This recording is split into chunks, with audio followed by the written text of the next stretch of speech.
Tamil Nadu assembly ఎన్నికల్లో అధికార DMK పార్టీదే గెలుపని majority exit polls అంచనాలు వేశాయి. అయితే మళ్లీ ముఖ్యమంత్రి ఎంకే స్టాలిన్ పగ్గాలు చేపట్టారనే వార్తలు కూడా అప్పుడు వెలువెత్తాయి. అయితే తుది ఫలితాల్లో మాత్రం డిఎంకే పార్టీకి ఎంకే స్టాలిన్ కు పీడకలుగా మిగిల్చాయి. పార్టీకి అధికారం పక్కన పెడితే 2011 నుంచి వరుసగా 3 సార్లు గెలిచి హ్యాట్రిక్ కొట్టిన కొలత్తూరు నియోజకవర్గంలో ఎంకే స్టాలిన్ పరాజయం పోలు కావడం పార్టీ శ్రేణులు ఇప్పుడు జీర్ణించుకోలేకపోతున్నారు. ఇక పోటీలో లేరు అనుకున్న విజయ్ అత్యధిక స్థానాలు గెలుచుకుని ప్రభుత్వాన్ని ఏర్పాటు చేసే దిశగా అడుగులు వేస్తున్నారు.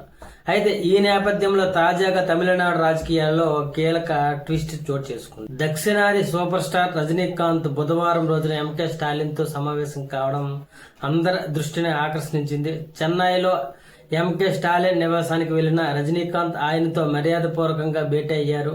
ఈ ఎన్నికల్లో ఘోర పరాజయం పాలైన తన పాత మిత్రుడు ఎంకే స్టాలిన్ కు ధైర్యం చెప్పేందుకు రజనీకాంత్ ఆయన ఇంటికి వెళ్లి కలిసినట్టు తెలుస్తుంది. అయితే ఈ క్రమంలో స్టాలిన్ రజనీకాంత్ మాట్లాడుకున్నట్లు కూడా మనకు తెలుస్తుంది. అయితే ఇది కేవలం మర్యాద పూర్వక భేటీ మాత్రమే కాకుండా ప్రస్తుతం క్లిష్ట సమయంలో తాను అండగా ఉన్నానన్న భరోసాను స్టాలిన్ కి రజనీకాంత్ ఇచ్చినట్లుగా కూడా తెలుస్తుంది. అయితే 1995లో కరుణానిధి ఆధ్వర్యంలోనే డిఎంకే కూటమికి రజనీకాంత్ మద్దతు ప్రకటించారు.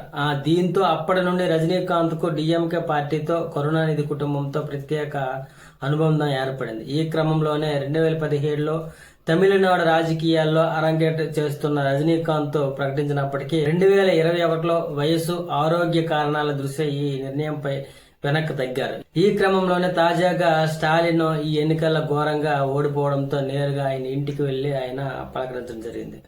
మరోవైపు తమిళనాడు అసెంబ్లీ ఎన్నికల్లో అత్యధిక సీట్లు సాధించిన టీవీకే పార్టీ అధినేత విజయ్ కు రజనీకాంత్ అభినందనలు కూడా తెలిపారు.